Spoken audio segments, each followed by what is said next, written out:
Hello, my name's Amanda. Welcome to my channel. We're going to talk about the dark night at midlife. And this is a video that is not about midlife crisis. This is about a spiritual crisis that happens to some people at midlife. And midlife is not, as it was in the past, 40s, 50s, maybe 60s. That's how things used to be. But the way that the world is now, with all of the crises in our culture and globally, this has sped up significantly. And there are people in even their late 20s and in their 30s that are starting to go through this process a lot earlier than what would have been typical many years ago.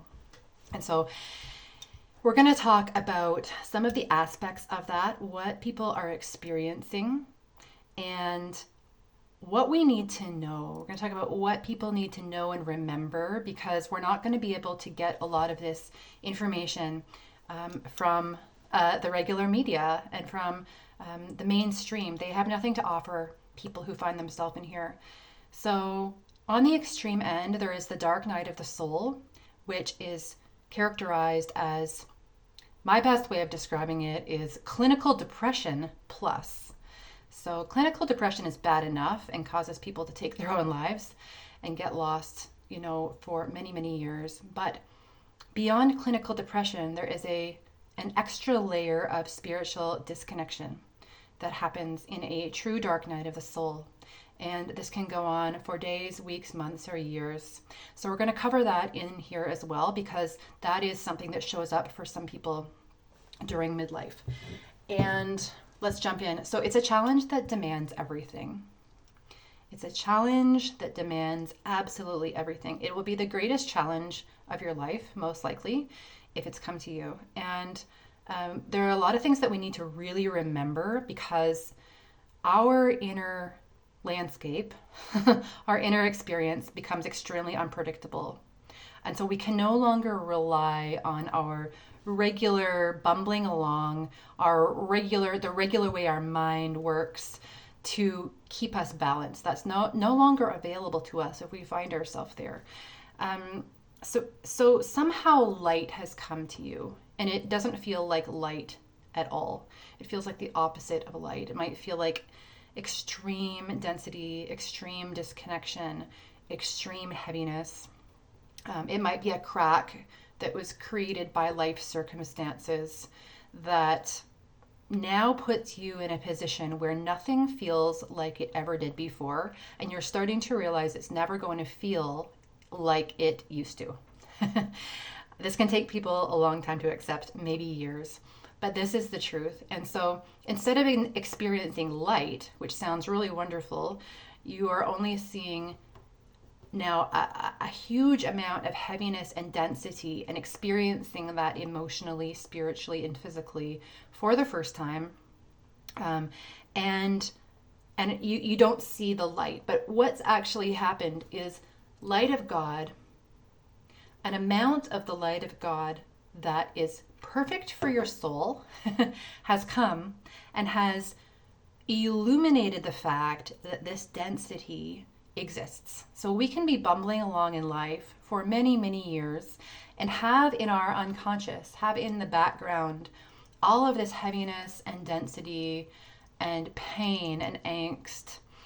And yet we are able to kind of experience life all right, maybe really well.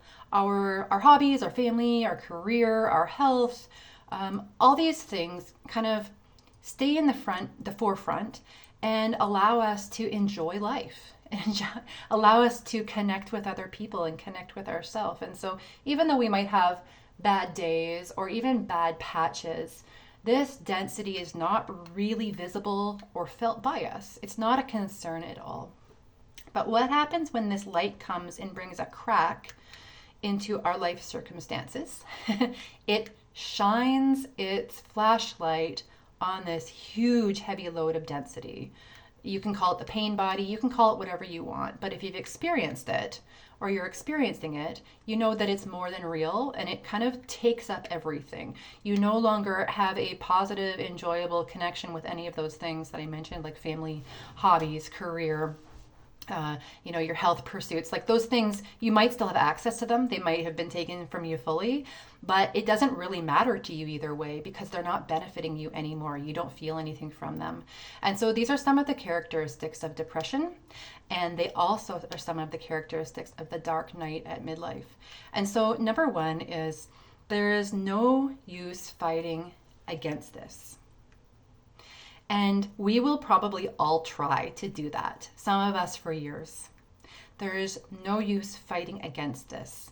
There's no way of getting around it. There's no way of just suddenly cutting through it and making it disappear and just escaping into la la land.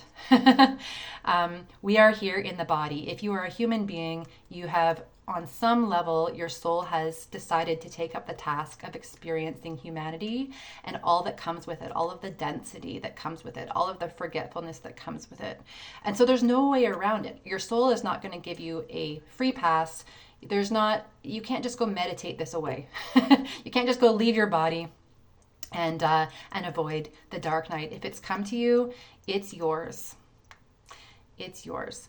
So Carl Jung talks about to be in a conflict in which there's no solution is the beginning. To be in a conflict in which there's no solution is the beginning. And so for those people who have acknowledged that there's no solution to this dark night that is present, then they have started the journey. That is the start of it. He also says when we cannot support ourselves and we realize that there is a gateway to the real us, the soul stepping forward. When we cannot support ourselves and we realize that there is a gateway to the real us, our soul is stepping forward. It's okay to acknowledge that we cannot support ourselves the way that we used to support ourselves. And this looks like, if you've been medicating with pharmaceuticals, if you are someone who uses alcohol to take the edge off, or cannabis, or any other substance, that will no longer support you in this process. Many people find that they actually stop drinking or stop using cannabis. They stop with a lot of things because they are no longer working the way that they used to. This is like a void. It's like an empty period of time between us losing our footing from the footing that we had in the first half of our life and the soul emerging on the other side. This period of time is absolutely uncomfortable, it's absolutely devastating, and it's absolutely disconnecting, depending on where you're at in it. And this video is especially for people who are in a true dark night of the soul of spiritual disconnection, but this is going to apply to a lot of people who are in different stages of it, to different intensities. It really doesn't matter. It's all applicable. There's no use fighting against it because it cannot be escaped, it cannot be killed, it cannot be destroyed, it cannot be banished. Any effort to do so will only cause it to come back in a different form. It will cause it to come back to you in a different form. We need to recognize its ways of presenting itself. We need to see it when it shows up. We need to come to the conclusion that it's not to be controlled by us. That what's in the background and has been there always is simply now visible, and we need to engage in a process of witnessing its presence. And so what is it? Like, what is this heaviness and this disconnection and this density and this often huge load of angst that has come to us? A lot of it comes from all of our unprocessed situations and our unprocessed emotions. All of the times that we ran away, distracted, self-medicated, projected onto other people, blamed onto other people, and didn't take responsibility, didn't process a feeling, didn't process a situation that came to us because, quite frankly, we felt unsupported. We didn't have the time or the space. It didn't really fit into our culture or into our lifestyle. And everybody else around us dealt with issues the same way, by distracting themselves and numbing themselves.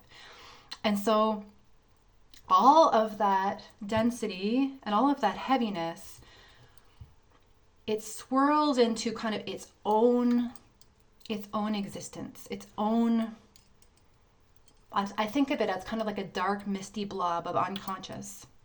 And it's just that it's been unconscious to us. It's all of this density that now wants to make itself known. And our only way through this is to accept that it's here, accept that there is plenty for us to learn and process, and for us to take courage that we are going to get through this and make it to the other side, because the situation is temporary. But number one, it's super important to remember that it cannot be escaped and there is no fighting against it. So spending time doing that and resisting is just a complete waste of time. Number two is that our life will become very poor in outward happenings. This is also something that Carl Jung said. Our life will become poor in outward happenings. Our inner happenings become the singularity of our life. What we experience in the physical is actually often reflected in the inner world. And so we might not have the same momentum, the same opportunities, we'll definitely not have the same excitement for what's going on around us in our life. It will seem like everybody else is going along the same way that we used to go along. The things that used to work for us is still working for everybody around us, and they're able to continue on through life and engage in opportunities and joy and all these things. And no matter how hard we try to join them, to just put a smile on our face, it's absolutely impossible. And our life starts to become really poor in outward happenings. And this is also something that is directed by the soul. The soul does not want you distracted by outward happenings. The soul does not want you putting all of your focus into big projects and opportunities that take a lot of your attention away from your inner world. And so, by the forces of the universe, you're not going to have a lot to do. You're not going to have a lot of opportunities. And this is unbelievably frustrating for some of us who really enjoy doing, who really enjoy buzzing around the world and creating things and being involved in all this kind of thing, because that's not going to be available to us in the same way. And so something that we need to accept if we want to find some relief is that our life is going to become really poor in outward happenings. Number three is we are not the density. We are not the heaviness. And we are not the big, dark, foggy cloud of the unconscious. We are the one who experiences it. We are the one who witnesses it. We are the one who feels it. We are the one that learns from it, but we are not it. We wouldn't even be able to probably notice it if we were it. And we are the feelers of this incredibly powerful force of hindrance. We are the ones who feel pushed back. We are the ones who feel extremely discombobulated. This force will bring to the surface everything that was hiding, but the things that we're hiding aren't even us. All of the density and the disgust and the discomfort that is contained in the unconscious that is coming for us to view, it is not us. These are temporary passing experiences and sensations, even if this is going on for years.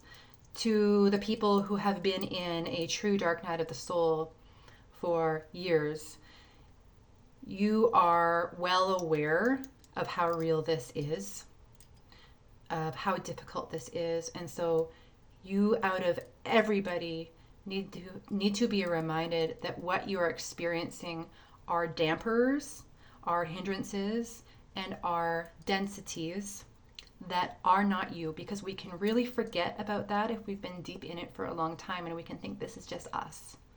But it's not you. You're the experiencer. Number 4 is you are experiencing an in-between. So Jean Shinoda, who's an elder, says that the release of what is no longer is a long period of time.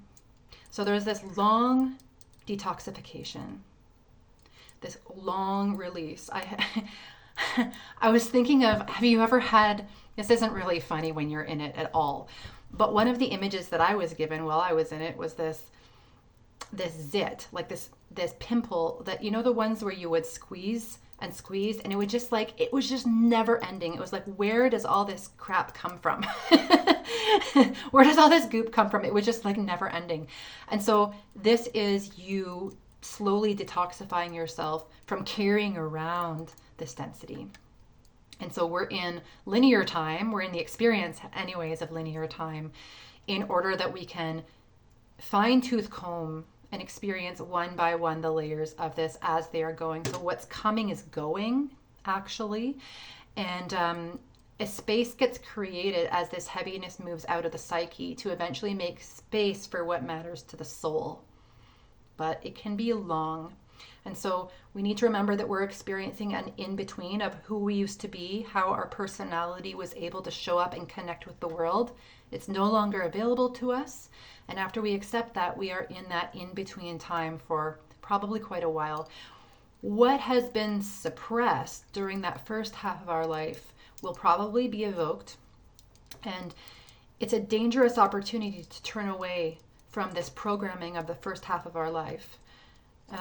This programming of family and ill society that presents itself to us and wants us to keep living it out and thinking through those perspectives. And yet those are the things that actually are so uncomfortable. So the way that we used to think and the way that we used to problem solve and the way that we used to speak gets pulled up and amplified, and we are now very uncomfortable by some of these aspects of the personality from the first half of our life, which isn't the true us. These are ways that we mimicked the people around us who were just doing their best, who were completely unconscious themselves. We learned from people who were just bumbling along. And now those ways of being are extremely uncomfortable and not working for us. And even when we dive back into them, they just make us feel rotten. And so we are letting go of this programming, but we don't have a new program.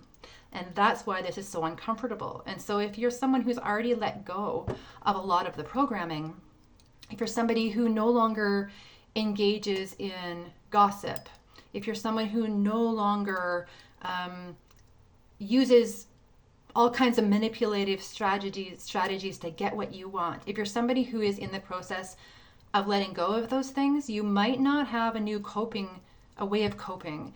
And when those old ways of coping are no longer working, no longer available to you, or making you sick, and you don't have anything else to use, you can feel very, very in the void, very, very in between, and like you've been left alone from God. You can feel as though any goodness, even if you weren't super connected to your higher power or divinity in any way, you feel a lack of it, knowing that it was there in some way before and you just weren't noticing. And so without that comfort, you are in this very, very uncomfortable in between, and not knowing how long it will last can be excruciating. But this in between is exactly that. There is something else coming. This is completely temporary. And that something else is your soul emerging.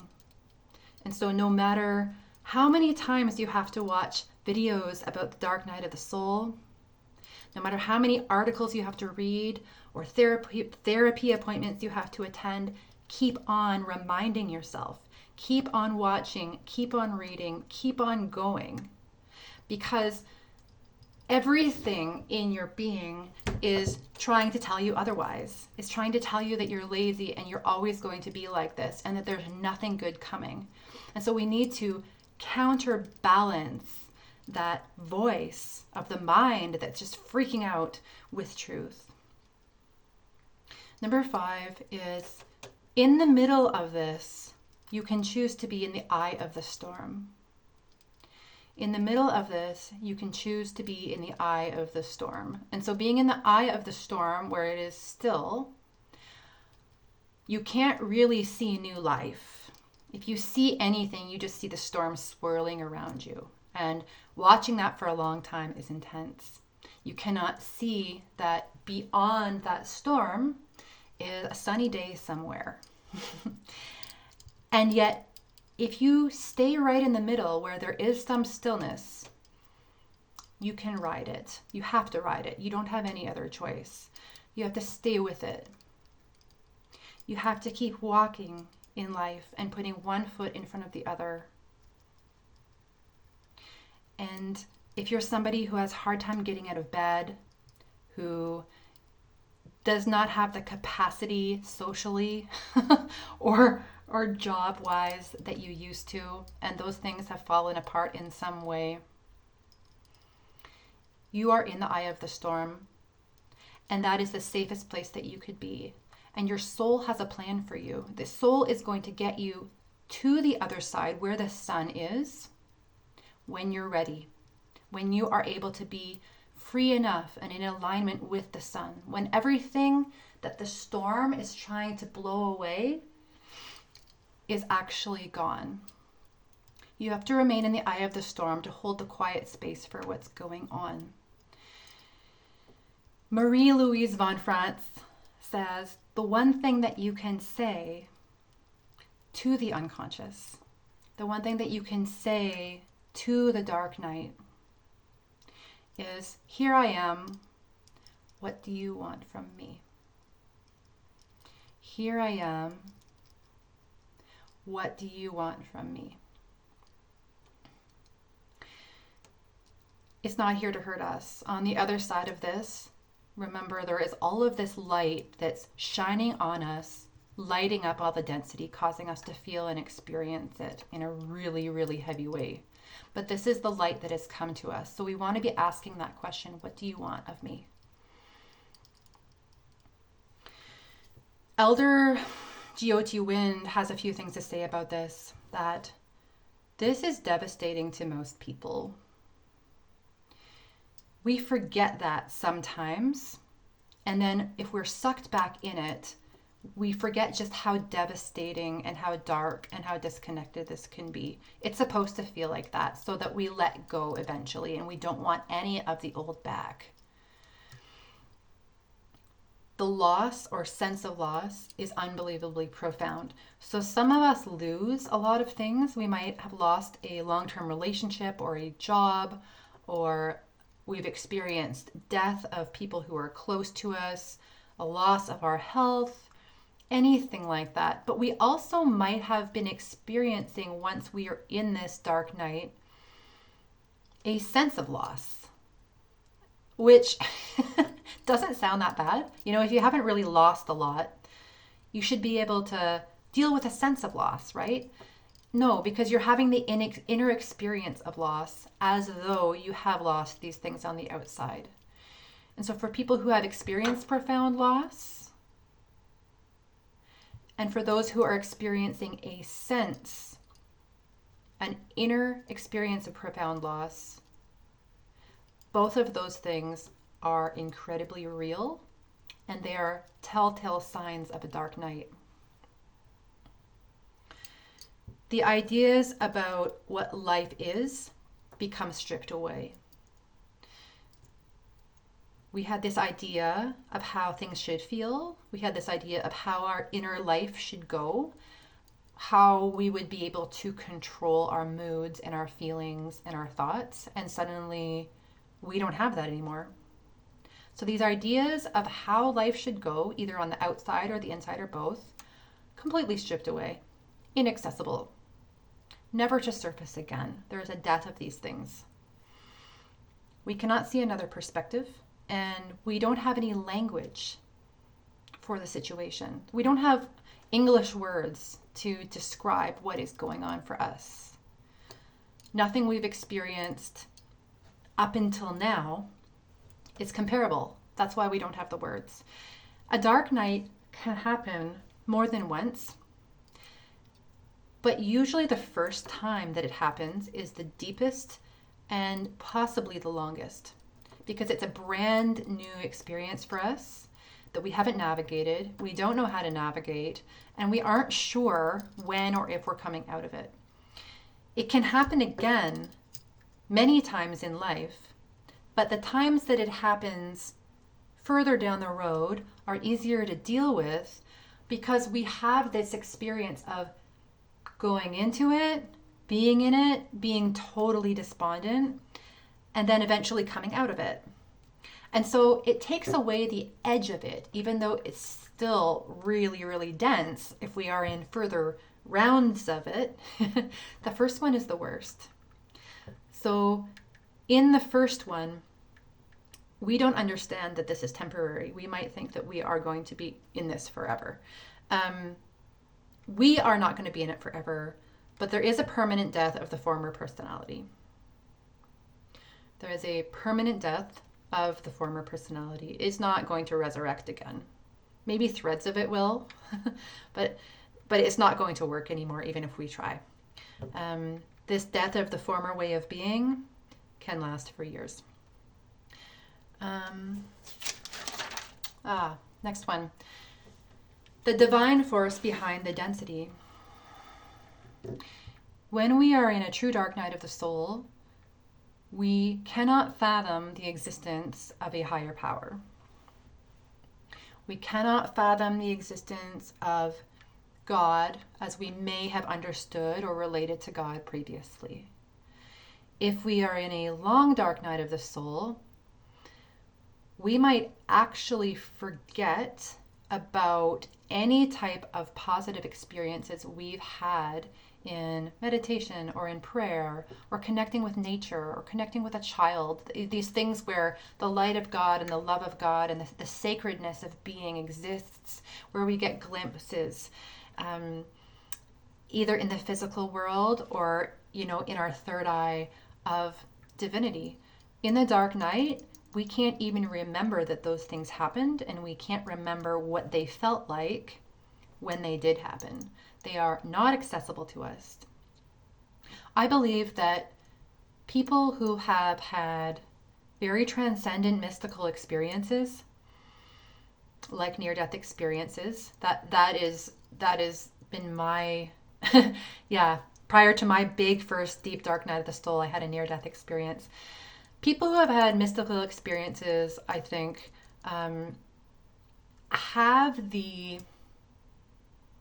there is a capacity of going into a dark night of the soul and actually forgetting the nature, the experience of your near-death experience, your out-of-body experience, your mystical experience. It's so not available to you.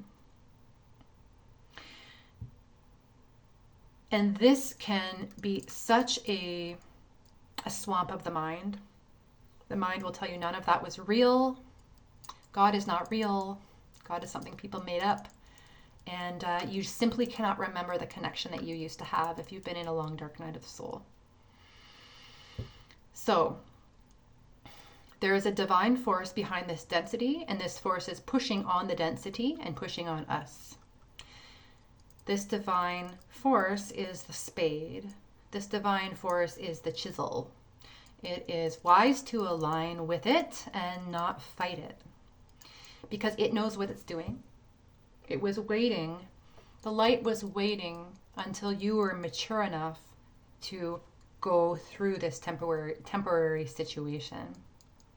And so us trying to control things, trying to get involved, trying to negotiate with this is futile, and it's wise to align with it and be that beingness in the eye of the storm rather than fight the tornado that's already going. This force of light will blast apart the density at its own pace, and it will go more smooth when we trust it. When we trust that there is a light that's going to work on this density while we watch and experience and feel. This light facilitates threshold experience. People have different ways of describing threshold experience based on their own experience. Some people have very visual visions of threshold experiences where they are facing images, dreams, visions of like dark things that need to be passed, guardians of what is beyond, frightening images. That can be a threshold experience where you hold your center and you learn to have courage to keep walking regardless of the third eye vision that you see. Some people experience this sort of thing in plant medicines. It's like an initiation.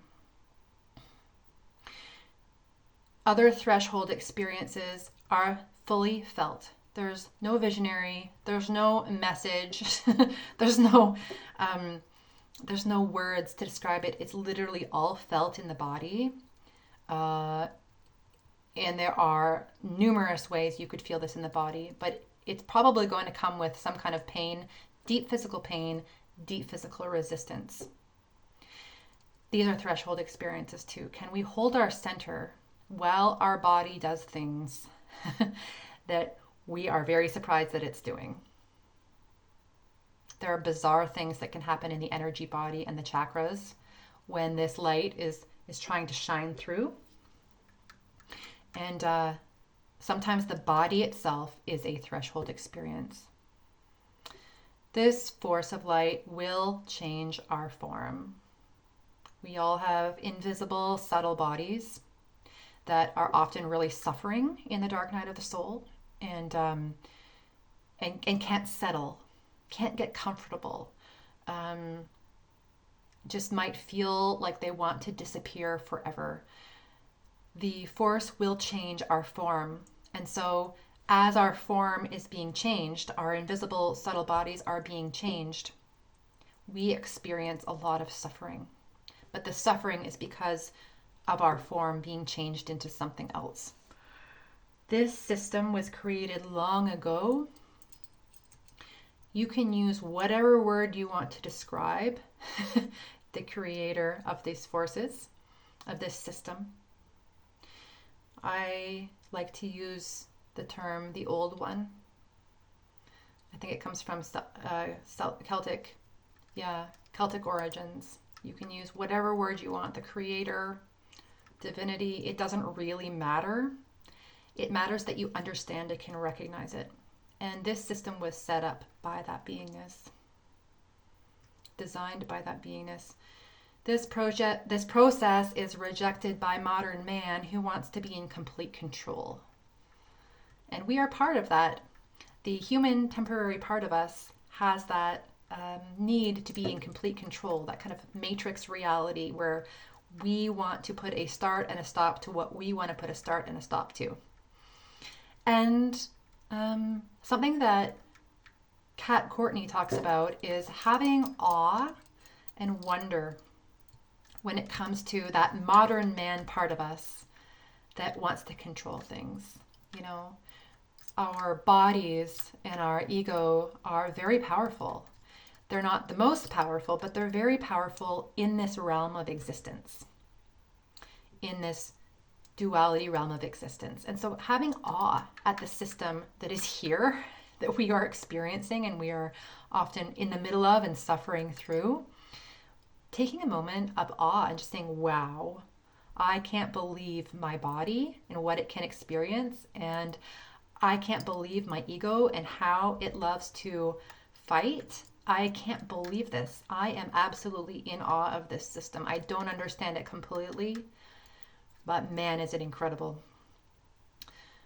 This system, which is rejected by modern man who wants to be in complete control, cannot be erased. In this universe, at least at this point in time, it is here. It cannot be erased. It is everywhere and everything.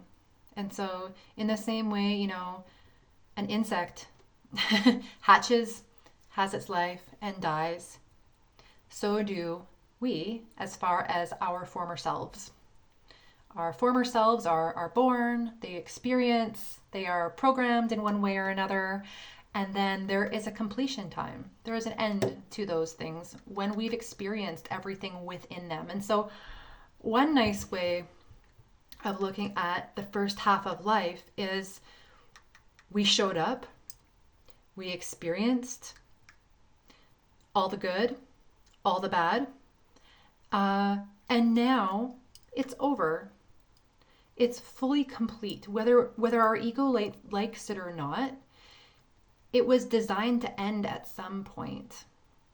And some mystics say that for a part of us to die before we die is an incredibly great achievement. And so if this completion is happening to you, even though it feels like it's too early, it was unexpected, and it's unwanted by the small self, you are having a mystical experience of dying before you die. The hard part is the kind of long, agonizing death of it. But taking a step back and looking at it from the big picture, you are experiencing a mystical death. Some people like to call it a shamanic death. And this is actually going to be a great gift, to be able to be given a new life on the other side eventually within one physical incarnation. This force is everywhere and everything, and it comes with the ability for our old ideas to decompose, our old identification with certain roles to decompose. And so we've all had a handful of roles, and they're all so diverse, and they're all so lovely, and some of them we really loved, and some of them have brought us great success or fame or just like ego boosts or whatever. And our ideas about those roles are starting to decompose at this time of the dark night at midlife. Mother, father, banker, therapist, Buddhist, hippie backpacker, artist, stoic, intellectual, whatever it is. We start to realize that that role, that title, that shell is not going to get our soul and our spirit where it wants to go. That role was an experience that brought much wisdom and much opportunity to love and to learn, but it's not the totality of us.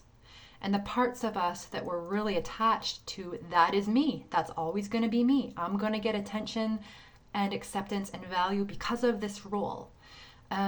Those parts that were clinging on to that acceptance and that attention based on those roles are the ones that are suffering through this.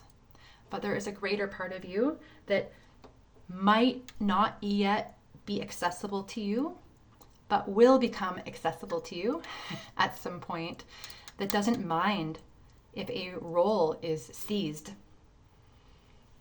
And one of the gifts of working through the dark night of the soul is that at some point in time, it's guaranteed, your success is guaranteed, that you start to become more the person who is watching those roles fall away and who doesn't mind because you don't need them anymore. What you are becoming and what you've found is so much more valuable and so much more fulfilling that you could take or leave those roles. It's incredibly freeing. Those roles offer no more joy or satisfaction, and they sometimes, looking back, can feel small and limiting. So that the truth that you are not these things can be fully seen is why you're going through this situation. It's not something that makes sense, especially in your first one. In the first dark night of the soul, none of this matters. Half of what I'm saying doesn't even matter because it's so inaccessible and it seems so beyond the experience that you're in. And that's okay.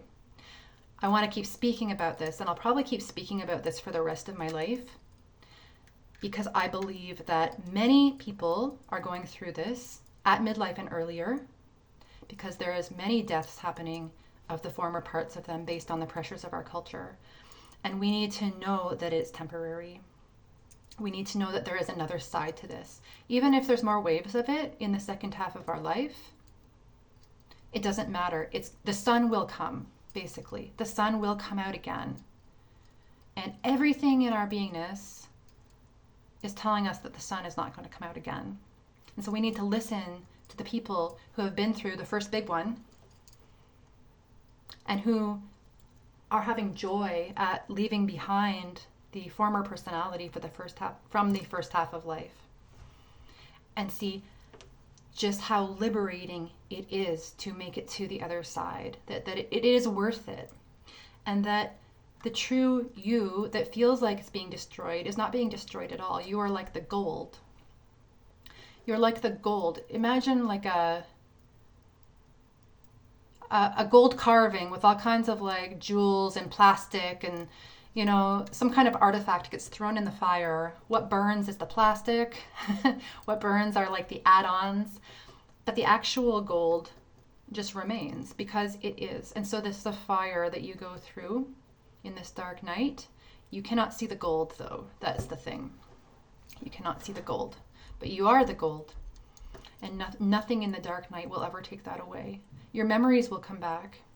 So if you don't have any memories about goodness, if you don't have any memories about sacred times where you felt connected to a higher power, connected to nature, connected to the mystical, connected to faith and hope, those memories will come back. Not only will those memories come back, but you'll probably have way more on the other side. It will start to become your norm. And so don't fear if you've lost some of those memories, those sensations, those experiences that you used to be able to call up. You'll be able to call them up again. I promise. When you're in it and everything feels painful, foggy, none of it makes any sense. It feels like other people don't understand you. It feels like life is passing you by. It feels like things that you thought that you had overcome and conquered are just back again, haunting you or tormenting you in a different flavor. When it feels like all of the things that used to work, whether you used your beauty, your charm, your intellect, your money, your status, when all those things that used to work to get you accepted or get you what you want are no longer available to you, then you're in the right place. That's when this begins. But it feels really, really disconnected to be without those things and not knowing if they're ever going to come back. And they might not ever come back.